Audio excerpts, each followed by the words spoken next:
Good morning and welcome to the 40th anniversary reunion of journalist fellows from the Reuters Institute for the Study of Journalism. In the 5 years since the last reunion, we've witnessed the introduction of generative AI, new social platforms, the Internet of Things, blockchain, VR and AR, among other technological innovations. New technologies and media formats have altered information consumption patterns and raised critical questions about the role of journalists in shaping and adapting to these changes. In this panel, digital strategist and senior research associate at RISJ Nick Newman will host a discussion about the role of journalism in emerging technology with AI researcher Felix Simon, BBC News Lab journalist Manjiri Carey, general management advisor at Radio Cooperativa Paula Molina, and data journalist Alexandre Léchenet. Let's begin. Good morning, everybody. Welcome to this session on innovation. We're going to talk about lots of innovative technologies. The one I was most excited about this morning was air conditioning. That joke may be lost on people in the on the online presence, but it's not working quite as well as I was hoping, but it is on full blast. It's so nice to see so many friends back in Oxford, and really looking forward to hopefully an interactive session and your questions as well as this fantastic panel.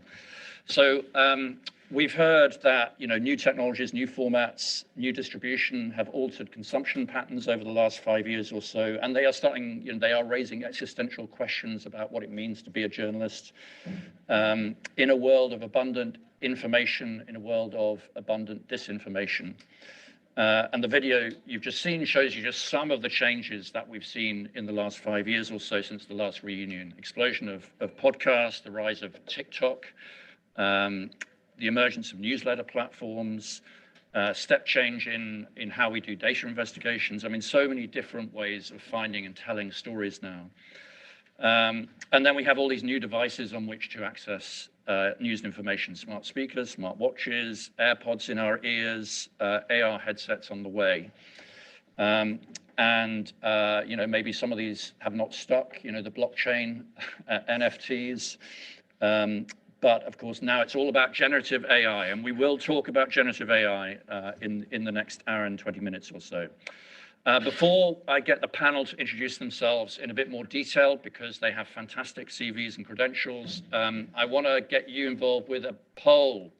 So you have I hope you have your apps with you, and we're going to put up on the screen the choices, right? So we're going to do the reveal on this a little bit later in the discussion, but first of all, we would like you to tell us which of the following storytelling devices and approaches do you think are going to be most important for journalism over the next 5 years. I don't actually know whether on your app you can only choose one or you can choose multiple ones, but you can.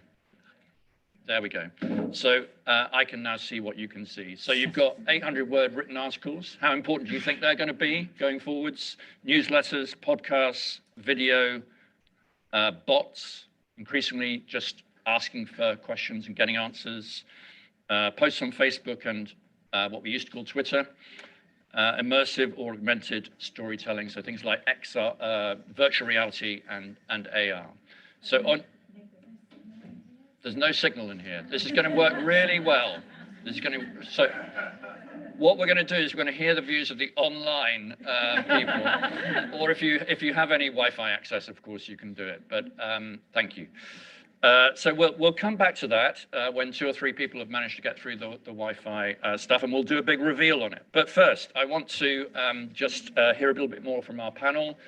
So maybe from left to right, you can just introduce yourselves and also just give us a sense of the extent of your excitement about these new changes. So starting with Felix. Hi there. Thanks so much again for the invitation. I'm Felix Simon. I'm a former journalist turned researcher, and I'm currently down the road at the Oxford Internet Institute. But I've long worked with the Reuters Institute on various projects, including with Nick. And my main focus for the last 4 years has really been to understand the use of AI in news organizations in various countries, and to study the wider impact of AI on the public sphere with a special focus on technological dependencies. So this is great. We have a real expert on generative AI. We see about the real, but yeah, I'll try my best. Somebody who's done a lot of studying about it anyway. Manjiri, welcome. Hello, I'm Manjiri Carey. So I am the editor of the BBC's Innovation Labs. We're a small team. We're based across the country. We're a combination of journalists, software engineers, product experts, and we work together to try and devise new ways to help journalists reach our audiences better. So we're a combination of like prototyping, but also we work with lots of experts across the BBC to try and get more out of the work that we do. And we are experimenting with AI as well, so we'll chat a bit about that later on too. Yeah, I mean, just a range of amazing innovations over the years have come out of the BBC News Labs and the innovation side of the BBC, so it'd be great to hear more about that. Paula, welcome. Hi, hello, well, good morning. I am a Chilean journalist. I work on radio. I work also on TV and podcasting, and I'm bringing here the perspective of how do we innovate when we have to fulfill daily deadlines. Sometimes on the radio, it's not only daily deadlines, but minute-to-minute deadlines. So how do we mix that need to innovate and keep on our daily job? That's part of my work and my task and what I do. And Paula failed to mention that she is an amazing innovator, and a few years ago innovated with her own chatbot, right? We're going to talk a little bit about that, one of the very early chatbots, as well as with audio and moving from sort of flow radio to podcasts in Chile. So we have a real innovator here. And last but not least, Alex. Hello, I'm Alexandre. I'm from Paris. I work for Politico in Paris, energy reporter. And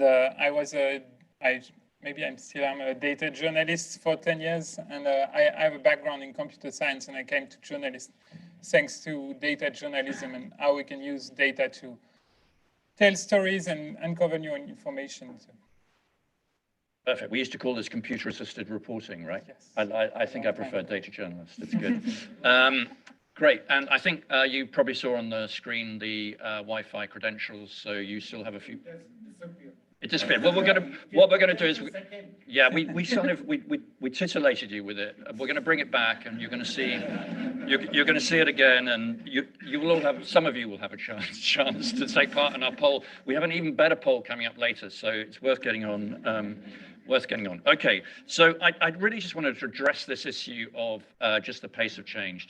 To be quite honest, I am struggling to keep. I do it, by the way, I should have introduced myself. I'm Nick Newman, and I've done for about 18 years a trends and predictions report, really looking at sort of innovation, primarily looking at innovation. For the last 8 years, that's been for the Reuters Institute. And I'm also involved in the, I'm the lead author of the digital news report, as you know. So I really want to talk about the pace of change, because I'm really struggling with just sort of keeping up with everything. You know, Alex, how do you feel about this? Because I remember when I met you as a journalist fellow, you were just like into every aspect of new technology, right? You jumped on everything. Yes, I came from computer science, so it's something I want, always trying to think how technology could help journalism. But since then, we've seen what happened with social network. I would try every social network I can. I have my username is on every social network, but now I'm much more careful, and we've seen what can happen with social networks. So I'm not jumping on everything. I try to be more precautious, and it's the same with technology. And also, I think we have to be very expert to start doing interesting stuff, and you cannot be expert of AI, VR, and everything like that. So we need to focus more. Yes. And we need to think more about how it helps us rather than starting with the technology, potentially. Manjiri, how do you feel about this pace of change? And I mean, I guess your job is to jump on everything, right? Yeah. So it's slightly different. Yeah, our kind of job is to get on that hype cycle as soon as we can, scope it all out, explore as much as we can. We kind of feel it's the BBC's responsibility to be present in these areas, because we need to be informed, we need to know about all this, the developments, to make sure that we're in the right place at the right time. But I'm not sure it's about getting answers per se, it's about how we can harness those technologies to really facilitate the work that we do.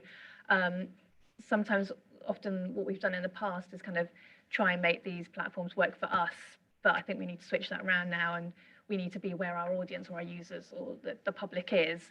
BBC is a public service broadcaster, so we need to be going to people, especially with the work that you've done on news avoidance.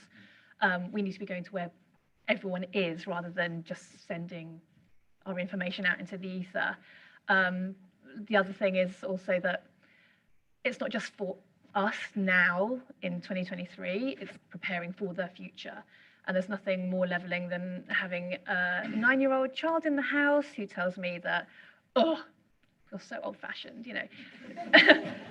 And that really kind of is a very strong motivator. Yeah, and I mean, you know, I used to work at the BBC, and the way we used to innovate was we used to write strategy papers about what the future was going to look like. But now it's very much about, you've got to put something in front of people, right, to get to start to learn whether this is going to fly or it's not going to fly. And also, people don't know what they don't know. So it's not until you talk about these ideas and the possibilities that people actually come to you and say, oh, actually, we could use it in this way that you may not have thought of. So it's about that constant and open dialogue as well. Yeah. I mean, Felix, just taking the long view, it feels like we're in the midst of, you know, just incredible rate of change. Is it ever going to slow down? Is this faster than it's ever been before? Well, I think that's a good question for a historian of science, actually. I guess the question is always compared to what. And actually, with AI, I think there's no reason to think that this new version of AI is so fun. I mean, it is different to some extent, but if you look behind the curtain, it's sort of part of a long-growing trend of constant iterations. So it's a bit like a slowly rising sinus curve where things get better and better and better, but most of that has happened behind the scenes. And the big difference with Gen AI is actually it has become public. People can suddenly play around with it in a very easy way. And I think that's the reason why we sort of see this as this big novel thing. But if you actually looked at research papers being written, if you talk to people in the industry the last 10 years, really, a lot of people knew that this was coming, that this was in the works. It's just the rest of us didn't have this knowledge. And I think that's where the perception comes from, that actually everything is accelerating so fast and we can't keep up and it's going to continue like that. But I'm a bit skeptical on that point, to be honest.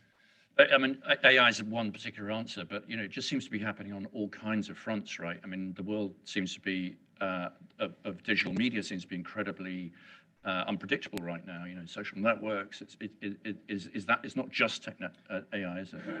No, I think that's the important thing. Actually, the bigger change in many ways has already happened. I mean, the rise of digital media, the change to properly digital media in a digital society, that's like 30, 20 years in the making, depending on how you want to count it. And AI sort of comes on top of that longer standing development. So the news, us, our societies, they have already changed through this new form of technology, a set of technologies. And AI now gets into the mix. And yes, it's a new hype cycle. It will probably ebb away again at some point, and then it will start again and ad infinitum. Yeah. I'm interested to know how sort of optimistic or pessimistic you are. And I guess that you're all optimistic because you're kind of interested in technology and change and innovation. And I, you know, my whole career, I've been really a techno optimist, I guess, and sort of embracing new things. But I think in the last few years, I've become a bit more pessimistic, actually, certainly in the short term. I think long term, I can see potential. In the short term, you know, we do see a lot of real world harms and worries about some of these new technologies. And I'm just wondering, little optimism, pessimism check across the panel. Alex, how are you feeling about, you know, is technology good for us or as journalists or is it, you know, where's the balance?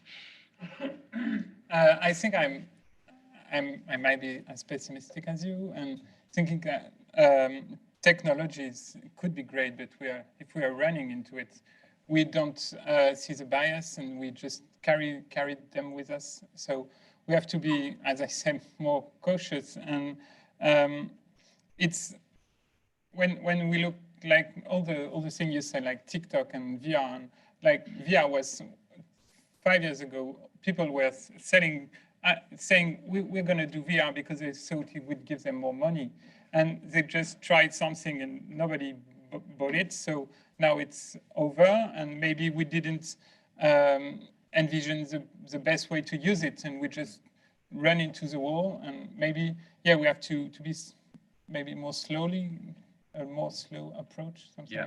So I mean, part of the issue is, you know, the pace of change. Part of it is getting, you know, all the elements coming together at the right time. So sometimes you have the right technologies, but at the wrong time. Sometimes the other way around.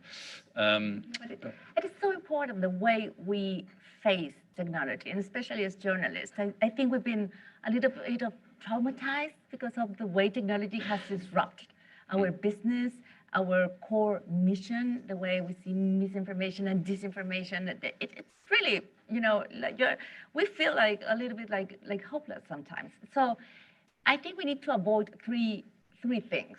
First of all is to think this is it. It's like we're waiting for the last strike, you know, the one that will definitely end up with journalism. So it will be VR, it will be social network. No, it's artificial intelligence. Okay, this is it. This is the end. So first thing. Everyone recognizes this. Yes. Yeah. So first of all, shiny no, new thing. Yeah. it is not the end. I quote a children TV program, which is very popular back in my country, and they are always talking about the idea of the world is going to end, the world is going to end.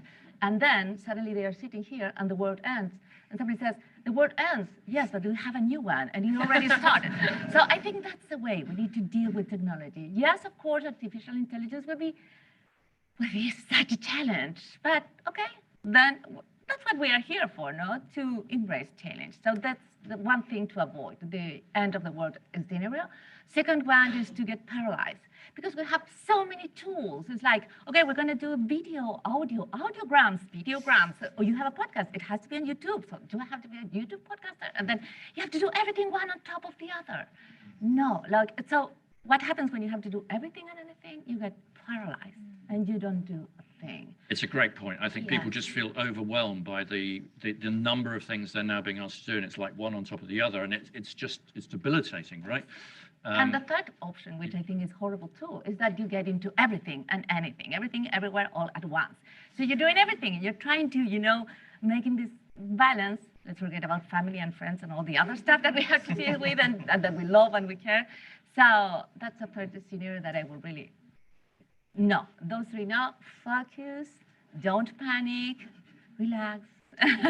Let's keep on doing journalism. I'm going to clip that answer and rewatch it. But I think also actually just audiences also feel that sense of being overwhelmed by too many choices and fragmentation. I think that's kind of, and one of my more hopeful thoughts is that you know, we're going through this incredible period of disruption, and maybe things will actually settle down and people will find again a focus of things that really work for them.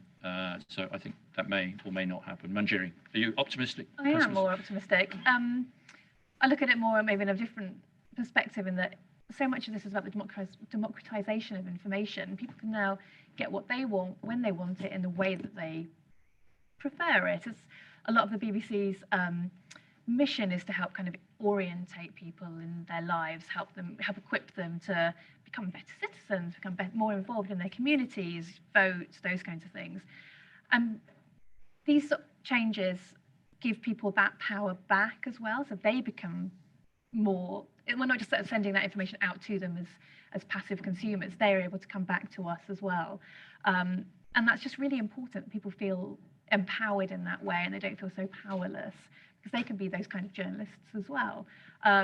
So much of what we've done in the past has been on our terms, and we are, you know, we're the people, especially in the BBC, we're the people to tell you how you should think and what our perspectives are, and that's just not sustainable anymore. So I think this is a great leveler. I mean, I'm sort of also torn on that a little bit, you know, the extent to which, you know, because it's not all about participation and, you know, anything goes, is it? I mean, people do come to, like, for example, when Ukraine was invaded, people came to the BBC to be told what was happening on the ground from people who were on the ground. So it feels to me it's kind of that mix is still important, isn't it? So it's more of a shift than a complete replacement of those things. Yeah. Felix? Oh, I find it's a difficult one, to be honest. I guess my job mostly is to feel as neutral as possible about these things, because my job is to stand back and look at them. But you're a human, right? I know, you have feelings. I'll get to that, don't worry. So that's the tricky thing, because I am human, and sometimes, yes, I'm scared by technology, I'm excited by technology. In most cases, I'm at the moment fine with it, because there's always been technologies in our lives which we don't really understand. I mean, I can't tell you how this iPad works, and still I'm using it, and it's not destroying my life world. So that's, in some sense, gives me like peace of mind, but at the same time, I look at the more structural things that I can't really see and measure. Things like credit ratings, for instance, being done with AI, the kind of information I get on Google, AI is already in the mix. And these sort of society scale things are much harder to identify and measure. And that's actually what keeps me up at night, because that's things I have very little insight into and very little control over. So it's a bit of a mix between the personal level and like the wider perspective. Right, and we'll talk more about some of those sort of bigger issues a little bit later on. Okay, so we talked a bit about the pace of change. We're going to go on to talk a little bit about more practical storytelling techniques and some of the things that are going on. So let's just click the button and click it again. There we go. So yeah, these are some of the things that that I think we're seeing that have really changed. So we talked a little bit about TikTok. So this new vertical video, incredibly creative, incredibly authentic. You've got audio. We've talked about audio. Audio has been around for ages. I was part of the team that originally produced the BBC's podcasting, but it's had this whole new lease of life over the last 5 years, combined with the headphones and the new platforms. You have we just saw newsletters there. So 5 years ago, nobody knew what Substack was. Substack didn't exist. So the possibilities of individuals to build businesses, subscription businesses on the basis of a newsletter, organizations like Axios, and then AR and VR. I put the slide in for Alex there, but some of these things, maybe their time will come. The metaverse, people aren't talking about to quite the same extent. Again, some of this is about focus, right, Manjiri? I mean, you have to scan all of these different things and decide where you focus. And thinking, I guess one of the sort of underlying themes is what happens beyond the article. In digital, it was all about text articles, and suddenly we have all these new possibilities. So what kinds of innovations have you been looking at? Where do you think this stuff is going? There are so many different ways, isn't it? That's the problem. There's almost too much choice in the world. At the moment, we're looking mainly at video formats, visual formats, and text formats. So text formats is newsletters, exactly that. So we rolled out a royal one for when the coronation was, and that's been doing really well. The BBC is really focusing on this now. I'm a little bit skeptical personally about this, because I kind of feel like newsletters are super serving those that are already overserved, and that people already interested enough to subscribe, subscribe and read it. But I can also see the converse point of view, in that it's a fantastic help for metrics. You can see who's opening them, you can see who's reading them, you can see. So I can totally see the point of view, and the BBC is really pressing ahead with this as well. We're looking at looking ahead for the general election now as well. But in terms of video and visual formats, what we're trying to do is really put some of that power back in the hands of the journalists that are on the front line. So instead of them having to come to developers or whatever it is, we're developing templates and formats that they can do for themselves at their desks. So we can give them the tools, they can roll these out. So it's things like Ros Atkins type explainers, things that really help people orient that orientation thing again, trying to help give them the subject matter to help them orientate in their world. What does the rise in mortgage rates mean? People can produce those things from their desks rather than having to do a big special project about it or whatever. So it's about empowering those journalists to do that kind of thing on a really day-to-day basis, not just, in a special time or a special project rolled out. So those are the kind of day-to-day things that we're doing in terms of kind of bigger picture stuff. The BBC is developing a new CMS. It's quite a bespoke one that's really focused on modularization. So it's talking about kind of how, if you're writing a story about, say, the G20, for example, you could have someone in Delhi writing about the latest political developments, but then you could have someone in London talking about, the trade deals that they're trying to negotiate. So you can piece together block by block. In the future, what we're looking at is that users can personalize those formats and say how they want to see those stories. So do they want to know the reason why the G20 is important? And the format will put that to the top for them. It's really interesting. So up until now, everyone sort of sees the same page. They can choose different pages, but when they see the same page, it's the same thing. In the future, you envisage a world where, if I want to see that story in bullet points, or I know something already, it will kind of know that and will just deliver me something that's more personalized version of the story. Yeah, and also how you prefer to consume news. So some people prefer a more visual one. We've done lots of research actually that about how we're actually writing stories as well. So, the old inverted pyramid that we've all been writing about for hundreds of years, the research that we've done is actually saying people don't really respond to that anymore. Shockingly, the world has moved on since the 1700s, surprisingly, but maybe journalism hasn't. And actually what people prefer is a much more linear storytelling method. So a bit like a fairy tale, this happened, then this happened, then this happened, and this is where we are today. So they have much more context. We found that actually people read to the end of it because they want to know what happens in the end. So we're doing a lot more of that kind of flipping the storybook really to, over-egg pudding, to kind of help people understand, because we want them to engage, we want them to know more about the story, and it gives them a much more accessible experience as well. So interesting. But I imagine the journalists hate it, right? Because they want to carry, I mean, the biggest problem is changing the journalistic culture, right? Yeah. The whole change management thing is lurking there on the horizon. Another thing, but that's not your problem. No. Okay. Paula, you saw some sort of Q&A answers where people were putting questions in and getting answers back, and you invented a bot, right? Or co-founded a bot. Yeah. So I assume as a way of changing the interface, right? Of testing and experimenting. Tell us a bit about that. What did you learn? So we create la bot, which means she bot in English, in Spanish. And in 2017, we were based. Ahead of the curve. Yes, ahead of. So this was a bot before the bots a little bit, and it was a strange kind of bot because we were humans pretending to be a bot, and which is, I think it's way better than being bots pretending to be humans. So, and we created on a software that Eduardo Suarez, who is here, he had created for POLITICO, which was a bot in Spain. So I think the main lessons for the she-bot or la-bot, it was like, we thought a lot about two things that we don't often think connected to technology, which is the character, which are the distinctive features of this media, because she was a media, the bot was media. So how is she? Why is she talking to humans? Why is she a robot? How does she look like? So we thought about these things which are connected to the identity, and which I think that can be applied to any news that we work for. How is this bot? So finally we decide this bot will be like Eva. Have you seen Wall-E? So Eva, she was like Eva. She was wise, she was fast, she had a mission, but she knew, And then the second aspect, so one aspect was which is the character, the identity of me, of us as a media. And the second one was, which is the content? What are we going to, and I know there is a long conversation about content. Content doesn't matter anymore. Content does matter. I think it matters a lot.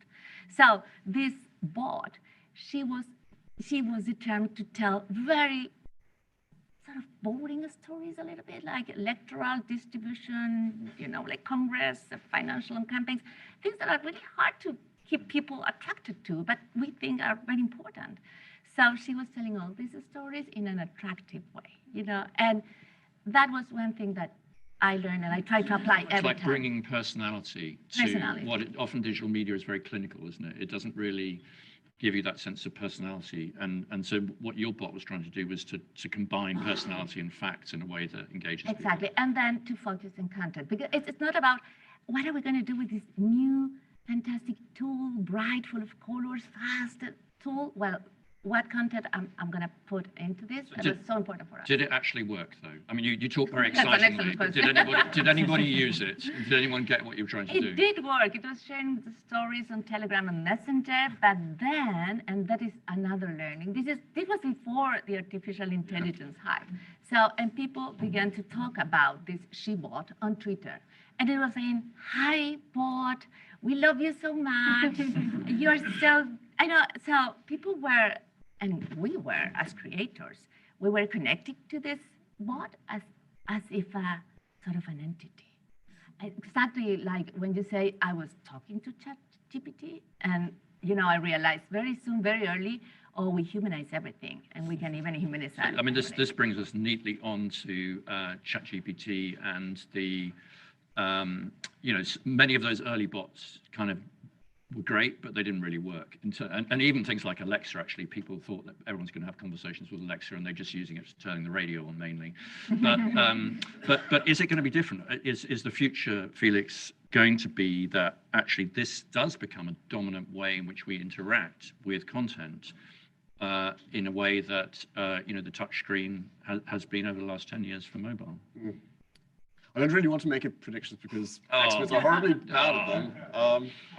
I think there's a potential for this to happen, mostly because what you have with these large language models is that they are quite good at sort of reproducing not necessarily intelligence, but kind of artificial communication. There's actually a German sociologist, Esposito, who said that, and they're really good at sort of mimicking human speech and its interactivity of the way we communicate in a way that wasn't quite there before. And I think based on this, there's a potential within technology to enable these things. The question is, will people actually want that?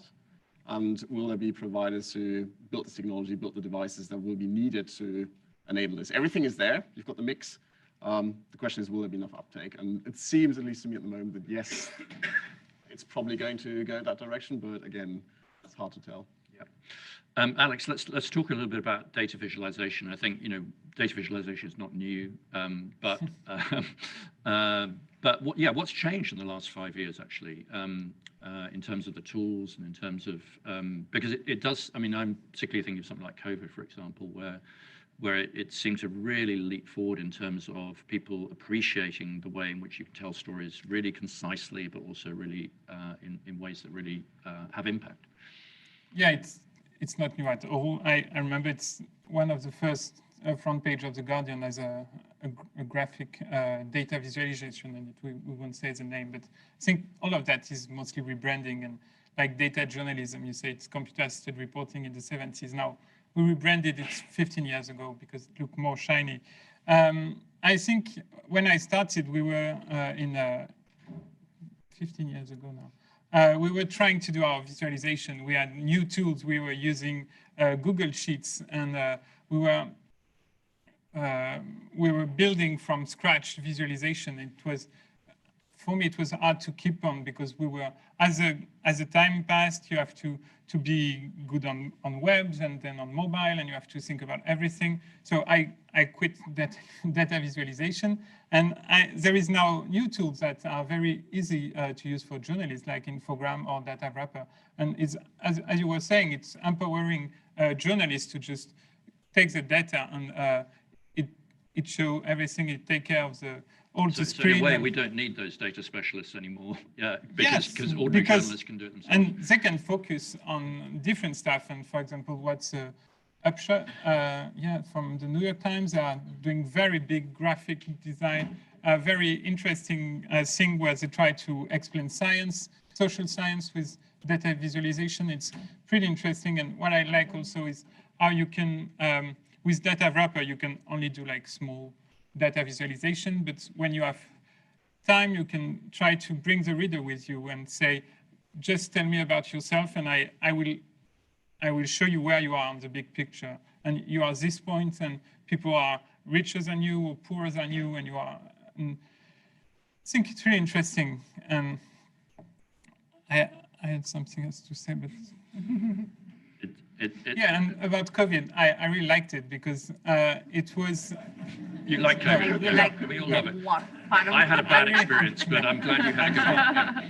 I'm taking that bet. I like what it did for data visualization because people wanted to understand. And I remember in France, the government was using journalist data visualization to explain what's happening, but the journalists were using governmental data. But there was like... They were making it better. They were making it understandable. And I think for the government it was also a way to say, we're not saying that, journalists are. But it was really interesting to see how we were just not buying data, and we were trying to really understand what was happening because it has direct consequences on our lives. And it was not great, very learning moment. And I remember that we used, I can't find the name, the scale, well, I will find, and we were just copying data visualization from other journalists. And some, when they start doing vaccines, there was a data visualization, a visualization where we could see all the people that were sick and all the people that were dying, and they were just mirroring the graph. And you see when there was a vaccine in the country, the lines were not mirroring. It was. I find it fascinating, and also it was really interesting to see people's different interpretations of data, and also bad uses of data. So, I mean, from all kinds of reasons, it was interesting. Bad use of data, Felix. Yeah, no, just pick up on this. I'm a big fan of data journalism. I mean, there's so many great examples out there. Example of bad data journalism. That's one example. Like, it can horribly go wrong. I would actually disagree, but I think we actually need the specialists, because working with data viz is difficult and things can go all right. Just for context, this is not from Reuters. This is a user-generated visualization based off a Reuters chart. And the interesting thing what has happened there is basically, if you look closely, it looks like on this visualization, like Florida enacted its stand your ground law, which basically means people can sort of have their weapons and stuff. And it looks like the number of deaths has gone down. If you look at this sort of just briefly.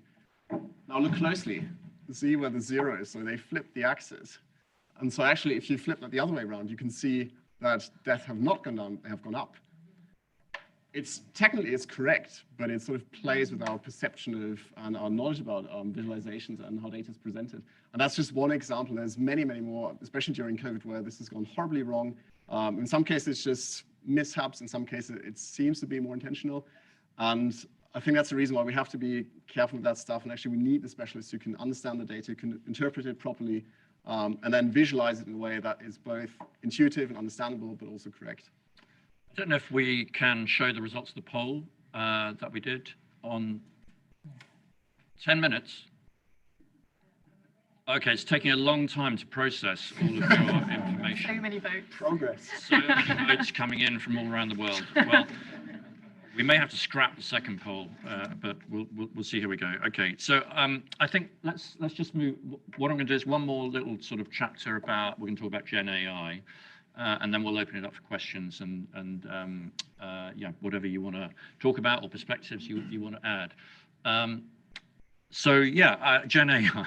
You've probably seen a few demonstrations of Gen AI. And I suppose what sort of amazed me when this was released in whatever November last year was just, as Felix has said, this has been going on for a long time, but it just put it in the hands of ordinary people. And when you democratize this kind of technology, suddenly things become clear, the good and the bad. And as you know, this is just incredibly impressive at first sight, incredibly plausible at first sight. If you ask most people in this room, what are the challenges facing journalism, the implications of ChatGPT, they're not going to come up with something as fast or as that raises the issues. So it's kind of at one level incredibly impressive, and a lot of what this technology can do, and a lot of the first sort of use cases really are around summarization right now. This is what media companies are essentially doing, summarizing their work, trying to create different formats, for example, backgrounders, stuff that they already have. And I think we're going to see a lot of sort of summarization of text, essentially,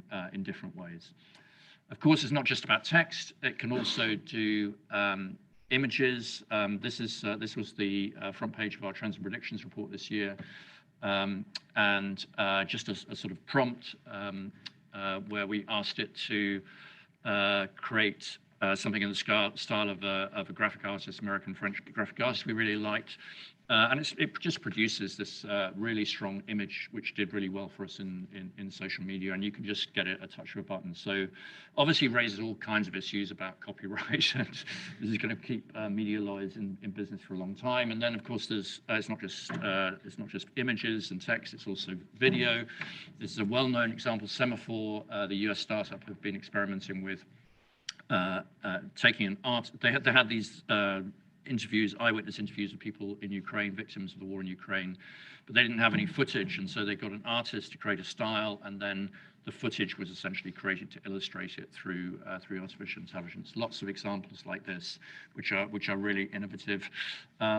Some of this has been going on for some time, but transformation, I think transformation of content is going to be really, really interesting over the next 5 or 10 years. So you take a text story, you can turn it already with no other human intervention into audio versions, which the Globe and Mail are doing. You can turn those audio versions into different languages. So the Globe and Mail do Mandarin, Chinese, for example, automatically for every story.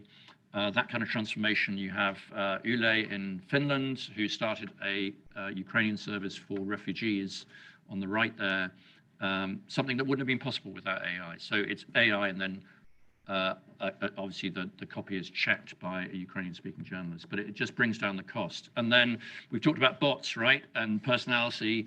So this is the idea of digital twins. This is real, right? In many countries around the world now, you have newsreaders who were real, but then they've created these digital twins of the newsreaders who work 24 hours a day, never ask for holiday or a pay rise, and you can deploy them on television. So they are being deployed on television in Korea and Japan and in some other countries. But you can also see them, you can see your political correspondent answering questions through sort of bots and visualizations. They don't care if they're trolled. And they don't care if they're trolled, yeah. Or they've got very, very good programmed responses to it automatically. So, I think amazing opportunities, but obviously a lot of risks as well. We've already heard about it. Large language models are not necessarily good at truth. They make things up. So these so-called hallucinations. And The Guardian had that, the story which Chris Moran talks about here, which is that ChatGPT cited a Guardian article which they couldn't find in their articles and in their archives, and had actually never been written. But the author thought, maybe I did write it. ChatGPT says I've written. So this just really opens up a whole question about what we can trust going forward and what that's going to look like. Even Sam Altman, head of OpenAI, recognizes, do not rely on it for anything important. But we're already doing it. And then in social media, you have images like the Pope in a puffer jacket, but people were genuinely fooled by this because the hands were right. Previously AI couldn't do hands, and now it can do hands. And of course, we have really important elections coming up in many countries around the world this year, including India and the United States. And generative AI is going to be used in those elections, already been used in those elections to confuse people, right? So this is a Ron DeSantis video. It shows Donald Trump hugging Ron DeSantis. Never happens. Those are fake. The other ones are real. They're mixing them up in a campaign video. It's happening today, and it's going to be used extensively. It's going to be really interesting to see how it's used, but also how it's not used. And then everyone is going to have tools to manipulate things. Okay, Photoshop is not new. This is Firefly, which is Adobe's AI powered. And so you can change things here. You can take the landscape and you can just ask it to fill in other bits of the landscape. It looks plausible. So part of that image is real, part of it is not real. And that's the world we're moving into. So discuss, how worried are we about, how worried about are we? I did have a poll, but I'm just going to do it in the room now, with a show of hands. Okay, so what should we do about AI? Should we, as journalists, experiment and embrace? That's choice one. Secondly, proceed with caution. Or three, put AI back in the box. Okay, so number one, experiment and embrace. Put your hand up. You're such innovators here. Proceed with caution. This is what most of the industry is thinking. Okay, so significant proportion. Put AI back in the box. Perfect. Very pleased there's one. Yeah, Felix, what have we learned, positive and negative, about, how do you feel about all this stuff? I actually think broadly okay. I think the news industry at large has learned a lesson from last time. So with social media and digital media, it seems like they sort of got completely blindsided by it, didn't really know what to do with it, didn't really think that anything had to be done about it. And I actually have not seen the same with AI. I think there was much more experimentation, cautious experimentation. People were open to it. People did their research. So generally speaking, we're in a better place, and especially with Gen AI, because lots of organizations already have experience with this. It's not everyone, but in some cases, take the AP, for instance, they've been doing this for more than 10 years. So they have the experience, the same with the BBC. I think that's a broadly good thing. I think the examples you showed were really, really interesting because they show all the wonderful things you can potentially do in journalism with these technologies. It's reformulations, reformatting, generating ideas, etc. But I think the important thing is the journalism has to come first. You can't sort of put the cart before the horse. And it always has to serve an interest of certain journalistic tasks and things you want to do and achieve. The negative things, of course, these things don't tell the truth, especially LLMs. They're just very fancy forms of autocomplete.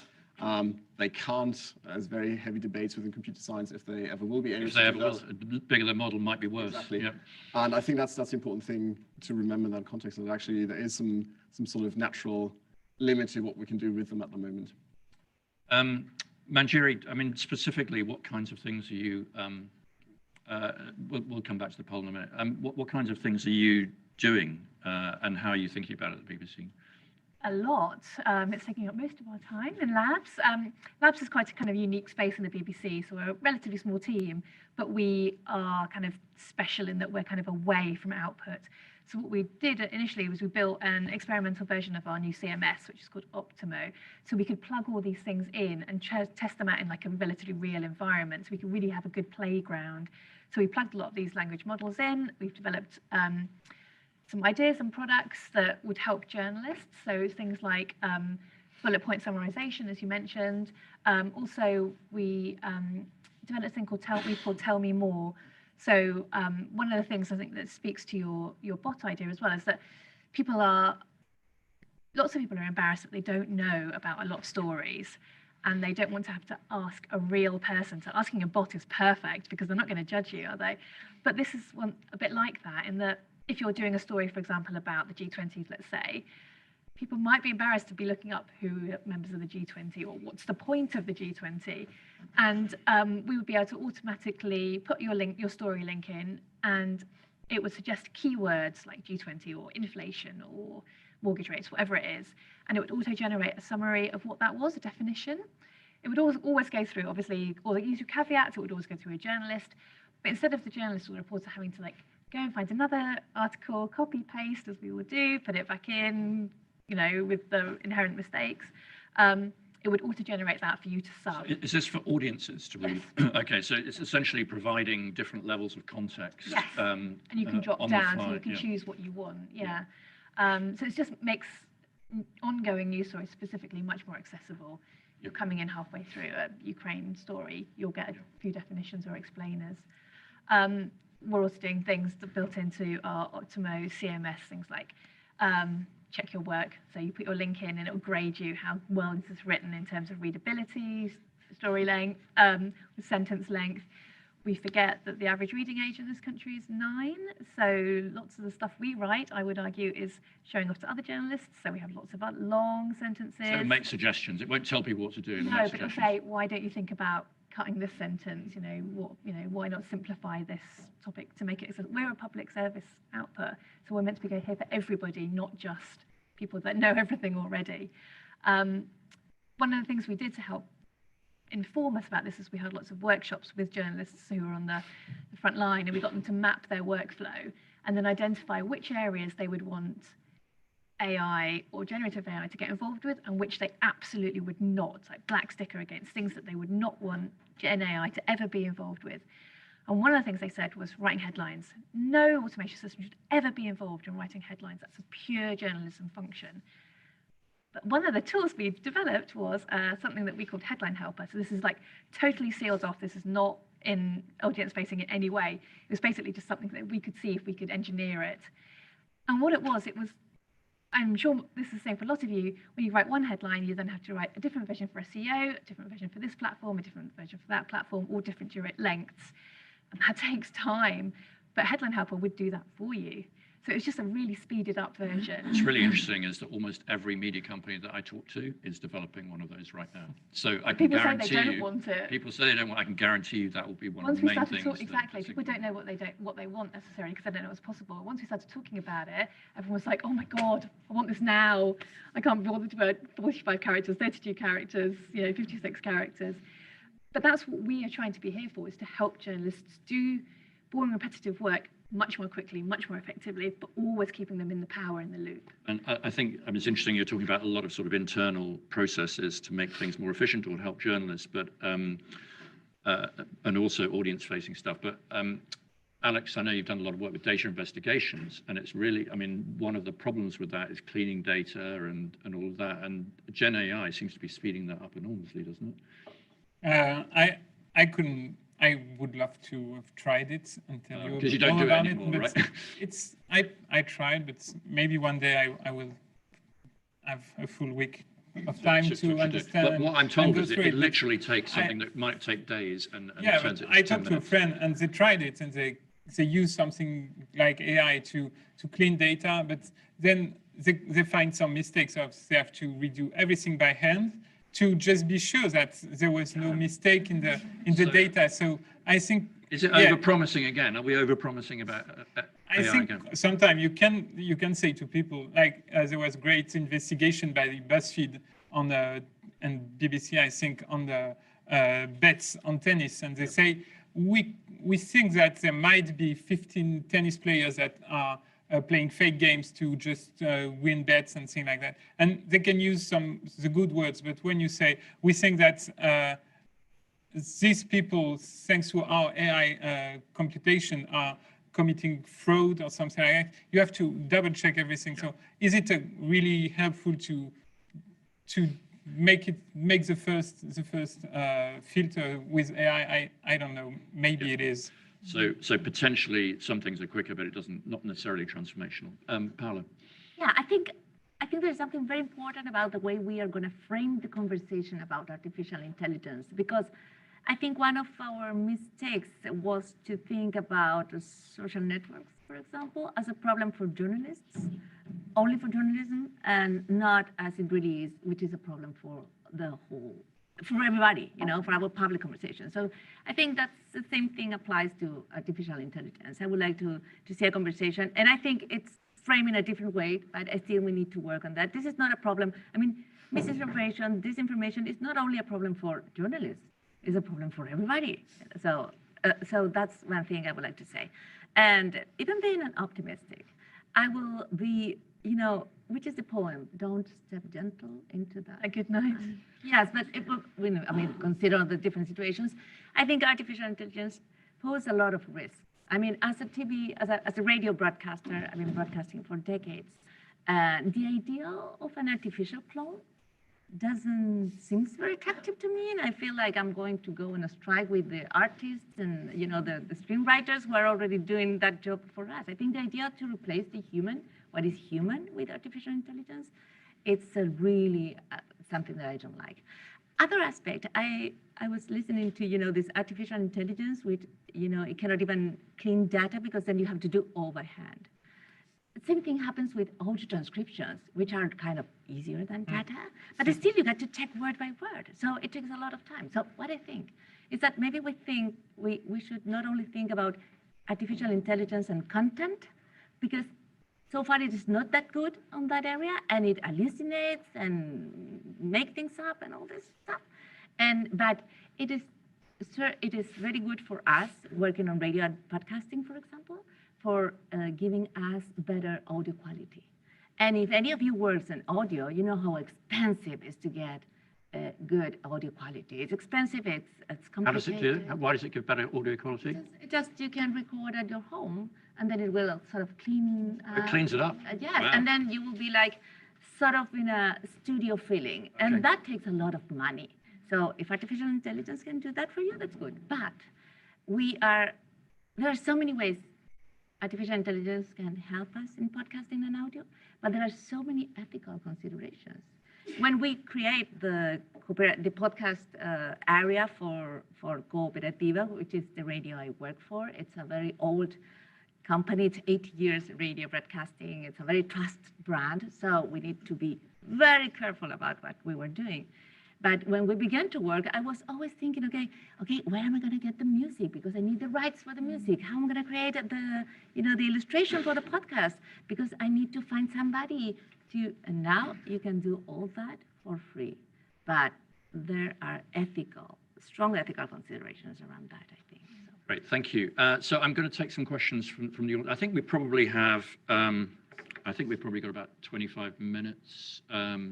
So should be a good chance to have a conversation. I just want to pull up the results of the poll while you're thinking of your questions.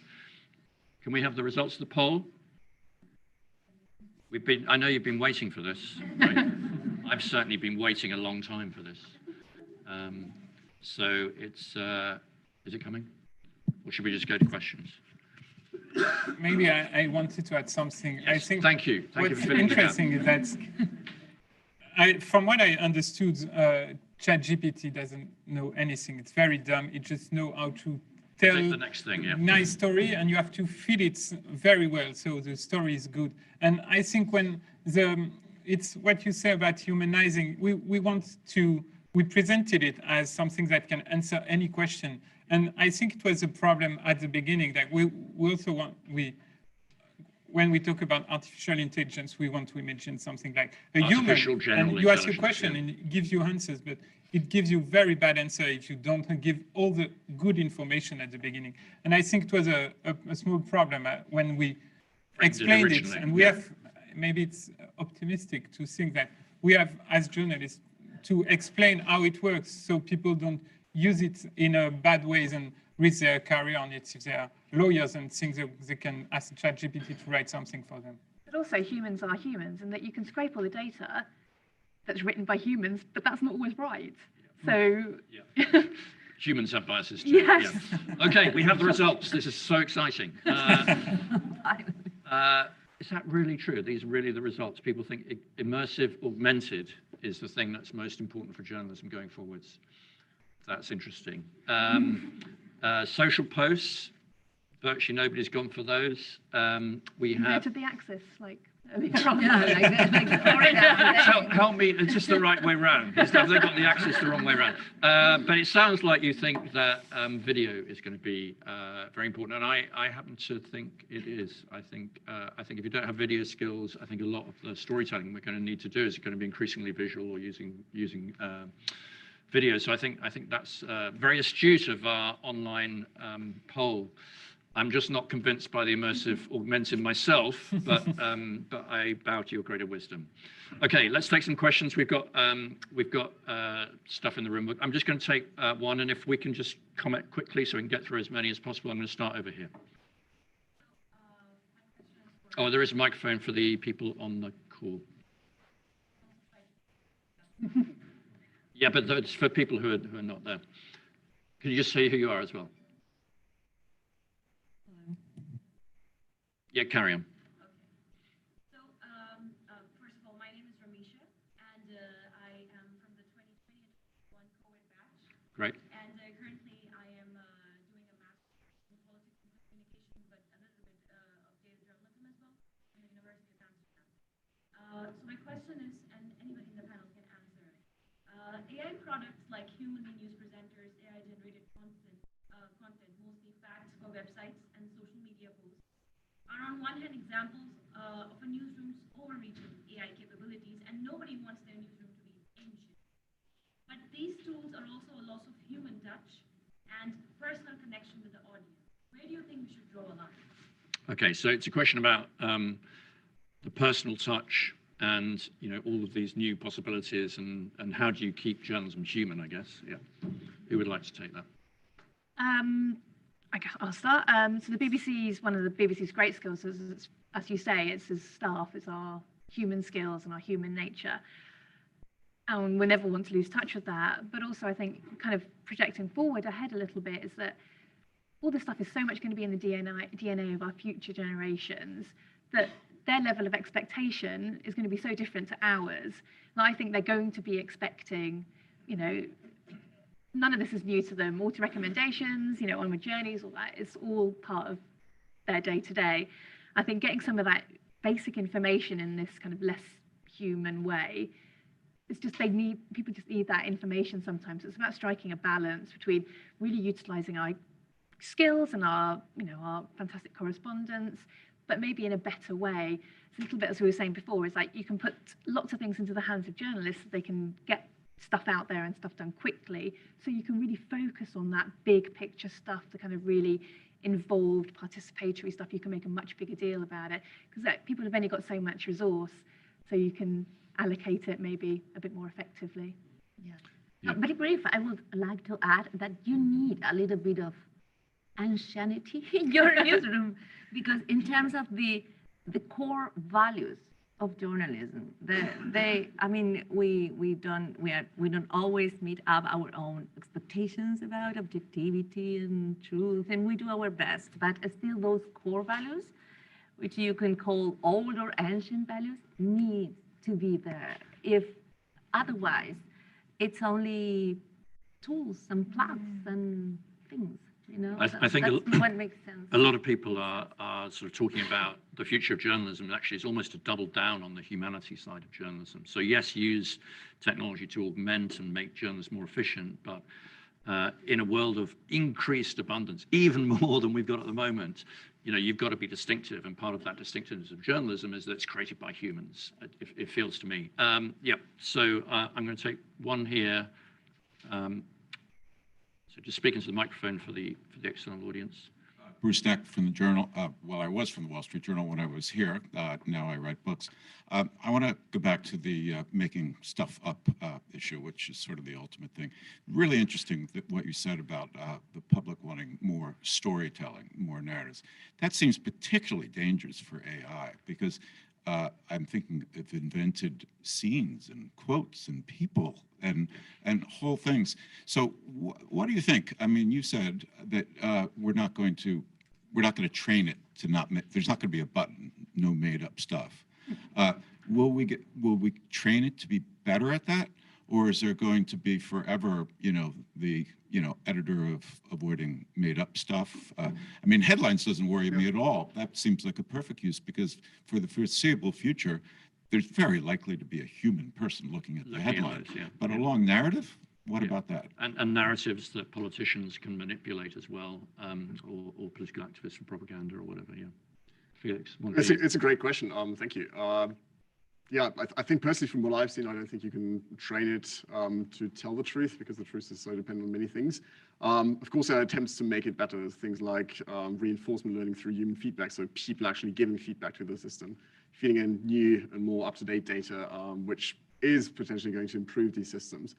But I think fundamentally, what this comes down to is that in the end, if you want to use it ethically in newsroom, you probably have to have humans making decisions, calling the shots in some cases.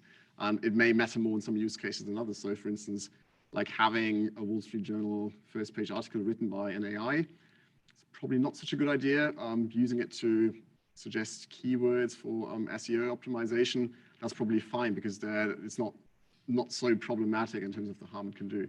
But from what I know, I think expecting truth from these systems is probably not down the line for the next couple of years. I just wanted to ask a specific question. So what I hear is that many media companies, to this point, are essentially saying we're not going to use OpenAI, but we're going to train these systems on our own data that we know is reliable, or aggregations of data that we know is reliable.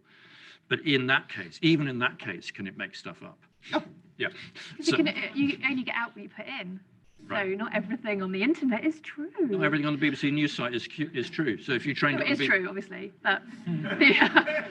But even if it was true, the way in which it predicts two things that were true can still be false, right? Exactly. And people are people. They make mistakes. Not everything is going to be perfect all the time. Okay. Shockingly. Another question. One here. I love the overtime part. My question is much more troubling. If there more troubling than that one about truth, right? The thing is, if we are gearing for custom-made responses, are there going to be no universal? If there is no universal, what is the idea of public service in journalism? Right. Are there no facts that we can all agree on? Maybe just behind you, just take one other question. Yeah. I was wondering, given one of the more concerning conclusions of the digital news report was that people are now ranking algorithmically selected news and automated news higher than journalistically, human selected news. They were before as well, but yeah. Yeah. But given that algorithms are already, one, so inscrutable, and two, tailored towards this attention economy, so similarly to what you said, tailored to giving people what they want, if there's no way out of this, is there a way that we can maybe in the future optimize these algorithms to function with some sort of ethic and to function with some sort of editorial instinct and responsibility? Yeah. So we'll take maybe Manjiri, you can just comment on the algorithm. Is it, because I know you've been thinking about public service algorithms, so not necessarily ones like Facebook's that just give us more than what we want, but is it possible to create algorithms for serendipity and public service? Yeah, this is kind of this is like a BBC question, so I'm going to say what I think. That doesn't necessarily what the BBC thinks. I absolutely agree with you. I'm a purist in that terms, and like, you know, when I started out in journalism, I was a newspaper reporter, you know, I was trained in that way. But I just kind of feel like the world has moved on so much, people have moved on so much, we can't stay with the same model anymore, because people are just going to just not come to us at all. They're not going to, we're going to just push our information out into the ether, and that information is not what people find useful, helpful, helps them orientate them, divert them, entertain them. They're just going to go somewhere else. They're just going to go to BuzzFeed or the Daily Mail or anything else where they're going to get what they want. And we want people to come to us. So we need to kind of make sure that the content that we're putting out there is flexible, is modular in that way, that people get what they want. I think the days of us saying this is the news, I think has gone. I don't think that's happening anymore. I think we might want it to, but there's nothing that we can do to stop that. Yeah.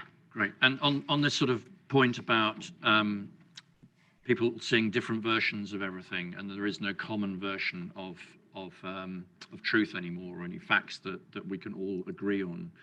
How do we agree with that? Do we think that's likely to happen, or are we worried about that? Has it ever been the case? Has it always been the case? I would say, I mean, probably never has been the case that we all agreed on the same things. Yeah. But is everything so fragmented that we actually, or like, for example, with the earthquake today, you know, there are some facts around that, right? And most people around the world, partly because of social media, know about it and have got the basic facts. So maybe it's happening faster than ever. I don't know. I think that part of this conversation, I mean, a way we could like sort of see this conversation under a different light would be like, there is life beyond digital for everybody, also for journalism. Really? Yeah, believe it or not. So I know that most of our works depends on algorithms and, you know, and the way we can reach our audience. We're always one click away, one TikTok, one video, one whatever. But I do think that we can go back to journalism, to the human part of journalism. Digital, it's not the only way to reach our audience.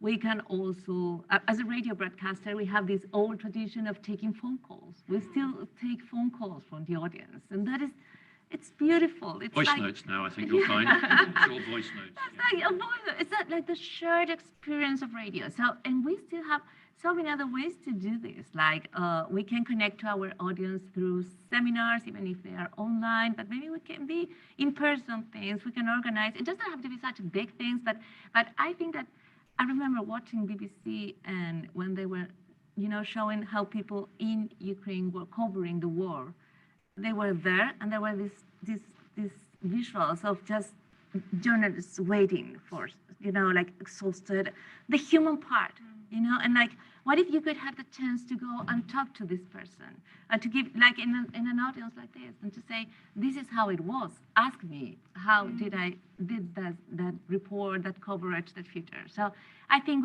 we can hope, we should try to go for the human part of experience, to connect to our audience, not only through digital, but also to. And it feeds to one of the bigger problems that we all have: trust. Isn't it? If people have access to these people and they have conversations, and we're transparent about the way that we work. Like journalism, they've been working on trust, and it's pretty cool. Alex, do you have any sort of thoughts about these bigger questions, worries about fragmentation, and the role of journalism? I was thinking about a great project from, I think it was a presidential campaign in the US, where they are sending now massive mailing, and they are tailoring it. And Trump was saying one thing to a special audience, and the completely opposite to another one. And so I think it was ProPublica that asked for everyone to send the mail, so they can just have an archive somewhere and say, that's what has been said. And I think it's part of the solution. Well, there was a great fellow report on transparency some weeks ago, and it was really interesting to say, everybody thinks it's a solution, but it doesn't work, and nobody reads it. But so I was going to say we need more transparency, and trying to. Everyone always says you need more transparency, and that will work with people who already think you need more transparency, but it won't work with the others. Yeah. So maybe just sometime this news presentation has been tailored for you, and here is a untailored version, or is is it where we use, where the information come from and things like that. Okay, we'll take a couple more. You've been very patient, and I should go to that side of the room at the back as well. So we'll take one from here, one from there. Yes. Sorry. My name is Makram Khouri Makhul, and I am batch 1990-91, way back during the directorship of the late Neville Maxwell. I was a journalist for 20 years in the 80s and 90s, and it so happened that I was the journalist who was shot in the face and announced the outburst of the first Palestinian Intifada in the Gaza Strip. It took me 3 days to get out my story from the Gaza Strip, just to compare. In the last 20 years, I have been in academia here in the UK, so I shifted between journalism and academia. I thank you for the superb, wide variety of points, which are absolutely all accurate and spot on. But I'd like to embark on one sentence. Nonetheless, side by side, I'd like to embark on, on one superb sentence that Paula said. She said, AI is not the end of the world, which takes me now as an academic, formerly as a journalist, to what the great scholar, Marshall McLuhan, Canadian scholar Marshall McLuhan, said 70, 60, 50 years ago. And when he coined the terms global village, the medium is the message, as well as media is an extension of man. I mean, if we take this as a theory, we will understand now that AI is just one more tool of the many tools that will come and follow. But what I missed now, obviously it's only one session, I'm sure it would have been mentioned, that all of this is part of the global hegemony and counter-hegemony, propaganda and counter-propaganda. There is no way to get one truth when citizen journalism is becoming at the forefront of our media coverage. How can we get one truth? Therefore, we will only understand what is happening and what will happen only if we truly get into the political divide, which is partly a digital divide. Thank you. Okay, thank you very much. So we need to reread Marshall McLuhan, I think. I'm going to take, that was more of a statement, I think, than a question. Yeah, go on. One there and then one over there. I was just disappointed with what you said about what BBC Innovation Labs is doing, because when I was with Reuters between 2010 to 2015, AI was so well trained that 80% of our financial journalism we were doing with AI. So within 2 seconds, AI would be able to identify Microsoft results, Q4 profit up, down, against what, the revenue, and it would actually form a full story for us, saying Microsoft Q4 results, and the shares also are up or down 10% based on the revenue being this blah, blah, blah. And then, so this, we were being, and we only had I think a time slot of 40 seconds against Bloomberg. And so AI, Reuters incorporated it with both financial and with sports journalism. Yeah, a lot of this is not new, right? So what are you disappointed in? You're disappointed in Manjiri. Yeah, the generative AI part. So today I work for Tech in Asia, which is based in Singapore. And today full-fledged articles, thousands, at least I'm guessing at least some 5,000 articles have been written only by AI, and you wouldn't even know the difference between a human writer and AI. And guess what? At the bottom we write, hey, don't worry, we still have humans employed with us, because a majority of the articles, it's gotten so good at writing press releases. And I'll come to one more thing. I'm not just a journalist, but I'm also a consultant for a tech startup, which has clients in the US and UK. And what we do is auto-generated content, auto-generated newsletters, auto-generated pagination. So ChatGPT is definitely so you're full in on AI. Yes. Was that a criticism of the panel, though? Yes. So ChatGPT is definitely not dumb, because guess what? We're getting it 80% right. Okay. The places where we cannot get it right is in political optimistic news. view. I want to take another view. Yes, over there. Hello? Oh yeah, go on, answer. Can you hear me? I absolutely agree with you in that lots of this work, especially for financial journalism, it's perfect. And we have done work in this sphere as well in terms of templated journalism. So this is your constituency, for example, this is how people voted, and you can draw in information from the census or voting records to fill those gaps. And that's absolutely, yeah, we've been experimenting with that as well. And we want to do some more work with that for the general election as well. But it's like in the more kind of discursive, explanatory journalism, we just have to be a bit more careful because it's not a fact that you put in this sentence. There is nuance, isn't there? All right. Okay, I'm going to move on. I'm going to just two more questions. I think we probably need to close. But yes, over there. Hello, my name's Gareth. I'm ex-BBC from 2 years ago. So essentially, there's a company I spotted in London which is called Synthesia, and this is now a £1 billion startup unicorn. And they've got the technology to produce a presenter, a visual television presenter, out of just a still image and a recording of their voice. So what I think is, to sort of quote what's been said, is there may be media companies who look at this and the technology, and when it perfects, say, well, we can save a fortune. Yeah. Okay, so we already have, I showed you the Deep Brain AI, which is another one that does this. So television presenters are already doing this. Podcast presenters have been cloned and read out stories. So this is happening today. What do we think? Is this a good idea? No. Do you think it's a good idea? Does anybody here think? I don't think it is a good idea, but and not in terms of it is more effective, it is cheaper, it is. Those are other questions. If this a good idea, that's a question that I would say no, and because again, we need to add ethics in this conversation. We cannot have only a conversation about what works and what doesn't work. We need to also have a conversation about which are the ethics of the decisions that we are taking. Just because we can, should we? Right, but I mean, there are a lot of media companies that are looking at this as a way of cutting costs, basically, and we are definitely going to see that. We're going to see efficiencies taken to keep the bottom line and the margins the same, rather than using this benefit to invest in journalism. I think. Any comments on that? Also, maybe it's would we be getting our content to places that we wouldn't otherwise be getting it to? Right. Like, is it opening up The opportunities as well. that It's we both. never would have been? And I think, sorry to No. I think we already tried let's not regulate this thing and see what happens. And nothing good happens. I mean, like, it's not too good way to go. We already tried this, no? Didn't we?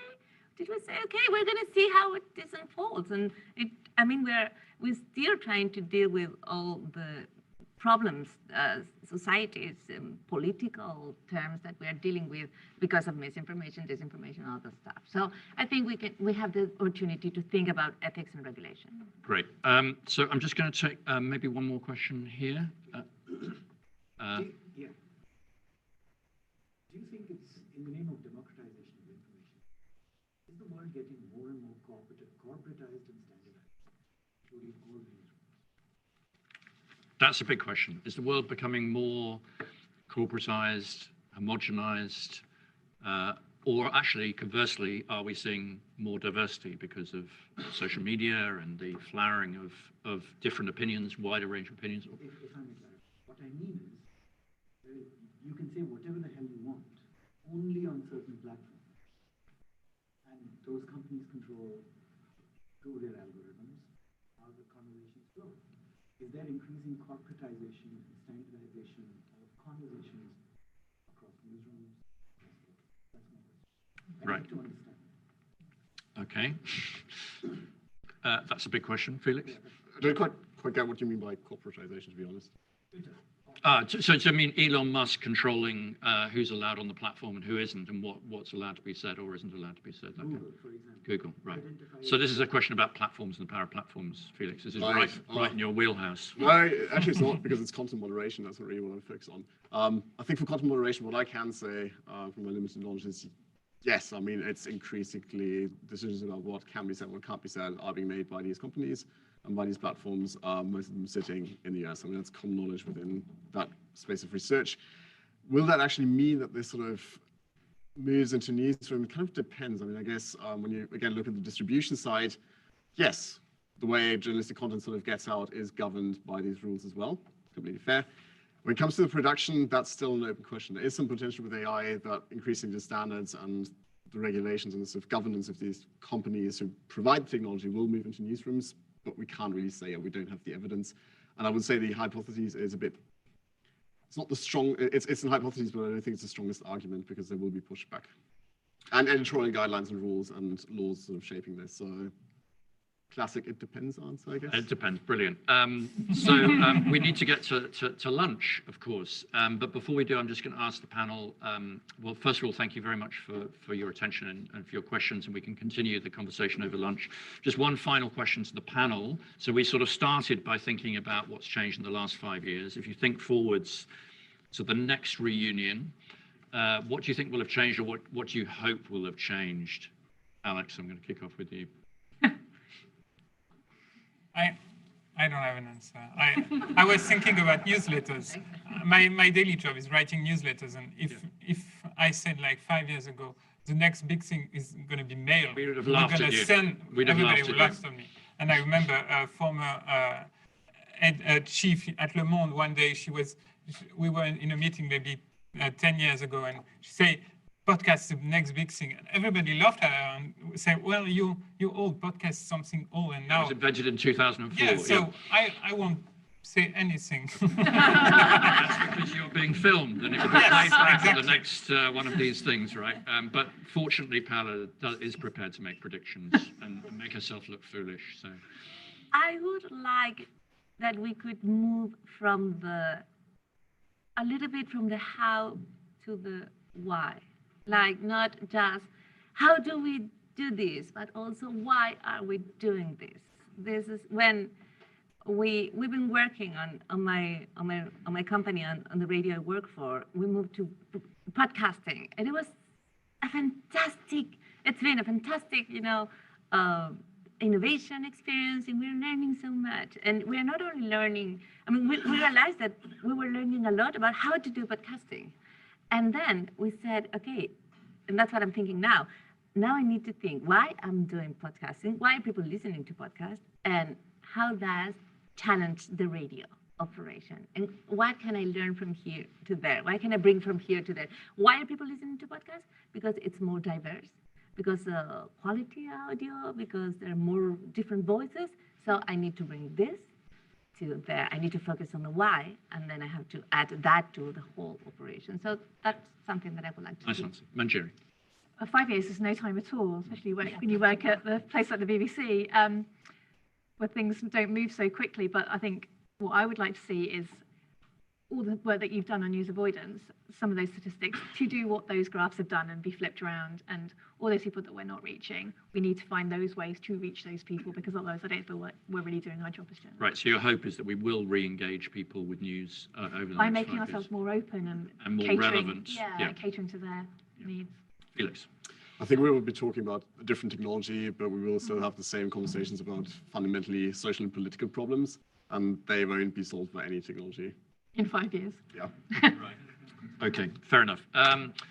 Thank you very much indeed. So thanks very much to Felix, Simon, Manjiri, Carey, Paula, Molina, and Alexandre Léchenet. I think you'll agree they've been a fantastic panel, and thank you also for your participation.